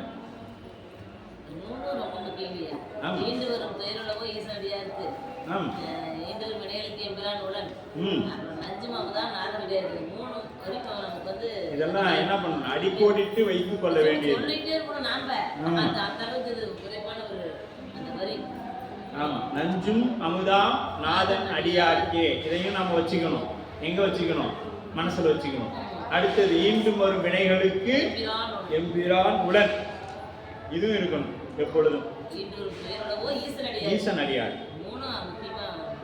அப்படி என்ன வச்சு புத்தகத்தில் குறிச்சு வச்சு கண்ணாடி முன்னாடி தினைக்கு எழுதி வச்சு பார்த்துக்கிட்டே இருந்தோம்னா ஒரு நாள் நமக்கும் அது கைகூடும். இப்பெல்லாம் கூடுமானா எனக்கு தெரியாது. ஏன்னா நாம் அந்த அளவுக்கு அன்பு இருக்குதா, உரைப்பு இருக்குதா அப்படின்னா தெரியாது. இங்கே இறைவனை பற்றி பேசுவோம், வெளியில் போயிட்டோம்னா வேற எதாவது பற்றி தான் பேச போகிறோம். இறைவனை பற்றி பேச போகிறோமா என்ன? இன்னைக்கு நாவுக்கரசர் பாத்தியில சுண்ணாம சொல்லியிருந்து எப்படி வந்தார், 1 மணி நேரம் கேட்டோம் விடு, அப்படி பேசிக்கலாம். அதெல்லாம் இப்போ நம்ம வேலையை பார்ப்போம் அப்படின்னு போயிடுவோம். அதனால் இதெல்லாம் நம்ம என்ன பண்ணணும், மனசில் எழுதி வைத்து கொள்ள வேண்டியது. இதெல்லாம் ஈண்டு வரும் வினைகளுக்கு எம்பிரான் உடன். இது அப்படியே சொல்லிக்கொண்டே இருந்தோம்னா என்ன பண்ண மாட்டோம். வீட்டில் குழந்தை தவறு செய்தால் அது ஒரு முறை சொல்லுவோம், சொல்லாமலாம் இருக்க மாட்டோம். சொல்லிட்டு கோவப்பட மாட்டோம். செய்யாதப்பா, இதெல்லாம் தப்பு அப்படின்னு சொல்லுவோம். சில இடங்களில் கண்டிக்க வேண்டிய இடத்துல கண்டிக்கவும் செய்வோம். ஆனால் என்ன, அது வினையின் காரணமாக இது நடக்கின்றது அப்படிங்கிறத நாம் வச்சுக்கிறோம். அதுக்காக ஆசிரியராக இருக்கிறாங்க அம்மா, நீ படித்தா படிக்கலாம் கூட உன் வினை அப்படின்னு சொல்லி விட முடியாது. கடமையை செய் அப்படின்னு சொல்லியிருக்குது. அப்போ கடமையை ஆசிரியர் செய்து தான் ஆகும். அப்போ அம்மா பள்ளியில் போய் என்ன பண்ணுவாங்க, தம்பிகளா படித்து நல்ல மார்க் எடுத்தா எனக்கு நீங்கள் அதிகாரியாக வரலாம். நீங்கள் வந்து என்னைய மிரட்டலாம். நான் இன்னைக்கு மிரட்டுறத மனசில் வச்சுக்கோ, நாளைக்கு நீ வந்து என்னைய மிரட்டு, அதுக்காக வச்சு படிடா அப்படின்னு அம்மா சொல்லுவாங்க. பள்ளியில் போய் அதுக்காக வச்சு கொஞ்சம் படிடா அப்படின்னு சொல்லுவாங்க. அம்மா அம்மா வந்து டீச்சர் நான் உங்க மேலே மரியாதை வச்சுக்கிறேன், உங்களுக்கு திட்ட மாட்டேங்குது, அதுக்காக நான் படிக்கலேங்கிறான் பையன். அவங்க பையன் என்ன சொல்கிறாங்க, டீச்சர் உங்களுக்கு போய் நான் பேசுகிறேன், அதனால நான் படிக்கலைங்க, உங்களை திட்ட அளவுக்கு நான் படிக்கலை, நான் இப்படியே இருந்துக்கிறேன்னு அவன் சொல்கிறான். அப்படிதான் இன்றைய குழந்தைகள் இருக்கிறாங்க. சரிங்களா? அப்படி ஆசிரியர் அதெல்லாம் நமக்கு சொல்லி கொடுக்குறாங்க. அதுக்கு போல இங்க நஞ்சும் அமுதமாம் யாருக்கு? எங்கள் நாதன் அடியார். எங்கள் நாதன் அடியார் உரிமையோடு சொல்றார் சேக்கிழார் பெருமான். அடியாரை பாருங்க எவ்வளவு உரிமை எடுத்துக்கிறார். எங்கள் நாதன் அடியாரு. எங்க சாமி தெரியுமா? உனக்கு மட்டும்தான் சாமியா? எங்களுக்கு தான் சாமி சொல்றாங்கல்ல. என்ன எப்ப பாரு உங்க சாமிங்கிற?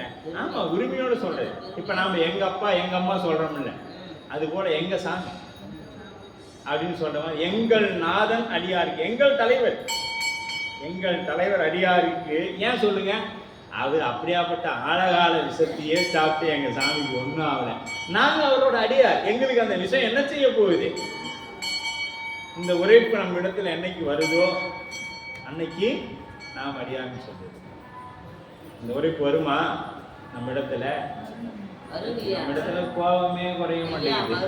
வரும் வரும் ஆமா வரும் பின்னாடி பலகாலம். அதாவது பல்லால் அழைத்தால் இவன் என்னை பல்லால் அழைப்பு ஒளியான் என்று ஒரு நாள் எதிர்படும் நவகிரச தேவா. ஏன்னா அது அனுபவத்தில் சொல்றாரு. பன்னால் அழைத்தால் இவன் என்னை பன்னால் அழைப்பு ஒளியான் என்று ஒரு நாள் எதிர்படுமே அப்படின்ட்டு. அப்ப பலகாலம் நம்ம சொல்லிக்கொண்டே இருக்கணும், வழிபாடு செய்து கொண்டே இருந்தோம்னா சுவாமி என்ன பண்ணுவாங்க? ஒரு காலத்துல நமக்கு எதிர்பட்டு அருள் செய்வாங்க. எப்படி செய்வாரு அப்படின்னா, நாமெல்லாம் சகலருக்கு எப்படி வருவாங்க அப்படின்னா, மானுடை சட்டை தாங்கி குருநாதரின் வழியாக எழுந்தருள் செய்வார் இறைவன். வேற எப்படியும் நமக்கெல்லாம் வாய்ப்பே இல்லை. ஏன்னா நாம பிள்ளையா கலரோ விஞ்ஞான கலரோ இல்லை. சுவாமி 4 கையை புலித்தோல் போட்டு 3 கண்ணு சுலாயத்தோடு வந்து அருள் செய்ய இருக்கலாம். நாம சகலர்கள்.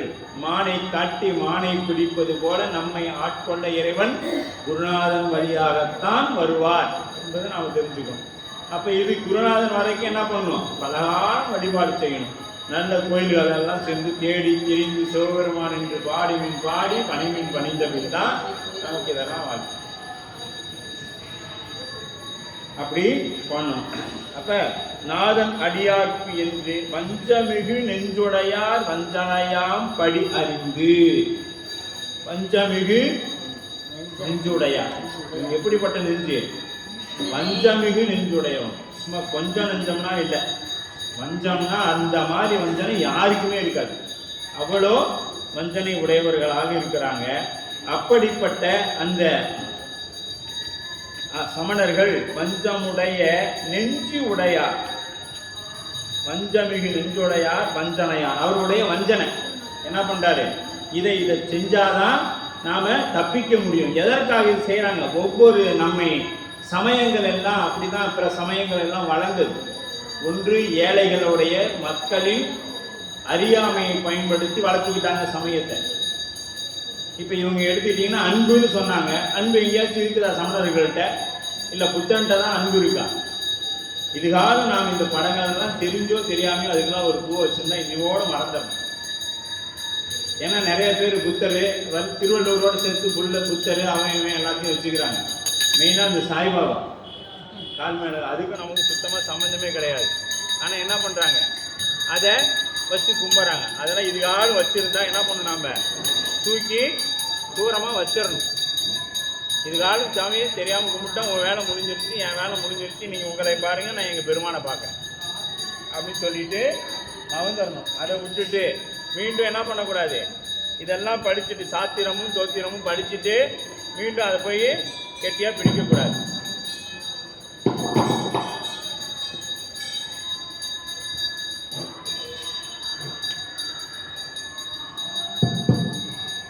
அப்ப அப்ப வஞ்சனையாம் படி அறிந்தே செஞ்சடையா சீர் விளங்கும்.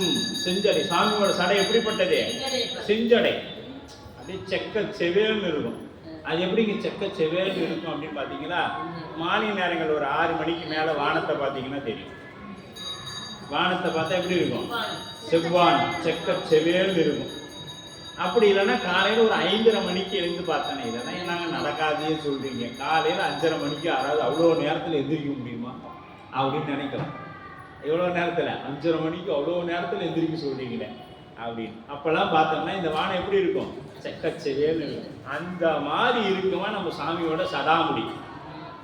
சாமியோட சடாமுடி அப்படிப்பட்டதாக தான். செஞ்சடையார் சீர் விளங்கும் திறமுடையார் தீவிடத்தார். திறமுடையாரு சீர் விளங்கும், அவருடைய அந்த செஞ்சடையை பற்றி இருக்கக்கூடிய திறம் திரள் உடையார் தீவிடத்தார் வெஞ்சமணர் இடுவித்த பால் அடிசில் மிசைந்து இருந்தார். சாமி என்ன பண்ற? அப்படியே சுவாமி நினைத்து, முதல் எப்படி நினைச்சாரு?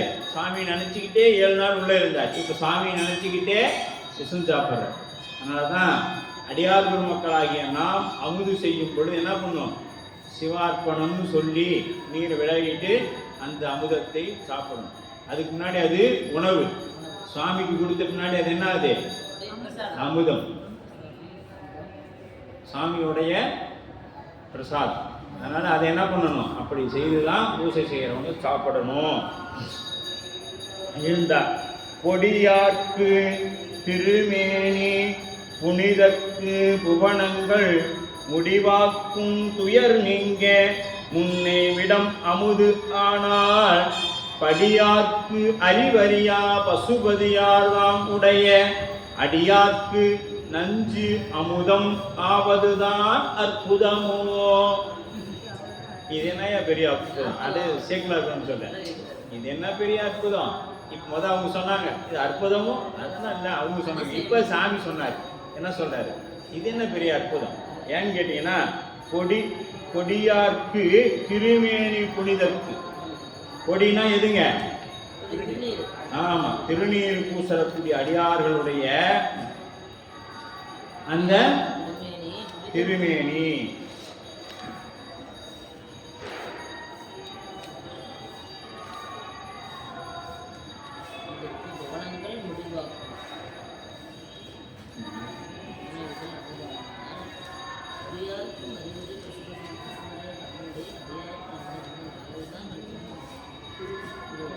நஞ்சும் அமுதாம் நாதம் அடியார்க்கே. அது பார்க்கணும் இல்லைங்களா? அதுல பாருங்க, அடிசில் மேலை நாட்டு அரிஸ்டாட்டில் அப்படிங்கிற ஒரு விஞ்ஞானி இருந்தாராம். அவர் சாக்ரட்டிஸ். அவருக்கு விஷம் கொடுத்து தான் கொண்டாங்க. அதுவும் எப்படின்னா மறைமுகமாக விஷம் கொடுத்து கொண்டதாக அப்போ வரலாறு உண்டு அப்படின்னு சொல்லப்படுது. ஆனால் இவருக்கெல்லாம் மறைமுகமாக தான் கொடுக்கல, நேரடியாகவே கொடுக்குறாங்க. கொடுத்து துஞ்சுருள் காலை மாலை தொடர்ச்சியை மறந்து இராதே 5 எழுத்து ஓதி நாடும் அறநடியார்க்கு 50 ஆகும். வஞ்சனைப்பால் சோறாக்கி வளர்ப்பிலா அமனர் தந்த நஞ்சு அமுது ஆக்குவித்தார் நனிப்பள்ளி அடிகளே அப்படின்னு அகச்சான்றாக திருநாவுக்கரசர் பெருமானே திருநனிப்பள்ளிங்கிற தலத்தில் சொல்றார். துஞ்சுருள் காலை மாலை. காலை மாலை என்ன பண்ணணும்? 5 தொடர்ச்சியை மறந்து இராதே. என்ன பண்ணணும்? ஒரு தீக்கை பெற்ற பிறகு நம்ம நண்பர்கள் என்ன பண்றாங்க? காலையில சொன்ன போதுங்க, ஒரு முறை 108, அதைவே அப்ப சேர்த்து 216 சொல்லிடலாம், 2 நேரத்துக்கு சேர்த்து. ஏன்னா நாம் எப்படிப்பட்டாங்கன்னா மத்தியான சாப்பாடு சேர்த்து காலையிலேயே சாப்பிட்டுக்கிறாங்க. அந்த மாதிரி என்ன பண்றோம்? 5 எழுத்த சாயங்காலம் நேரம் யார் மாலை நேரங்களில் போய் உட்காந்து சொல்லிட்டு இருக்கிறாங்க. காலையிலேயே நம்ம சொல்லிவிடலாங்கிற ஒரு முடிவுக்கு வந்து சொல்லிடுறோம். ஆனா அப்படி இல்லை, 2 முறை சொல்லணும். அது நுண்மை எடுத்தவங்க, நுண்மை தீக்கு எடுத்தவங்க 3 முறை சொல்லணும்னு சாத்திரங்களில் சொல்லப்படுது. சிவபிரகாசம் 3 முறை சொல்லணும்.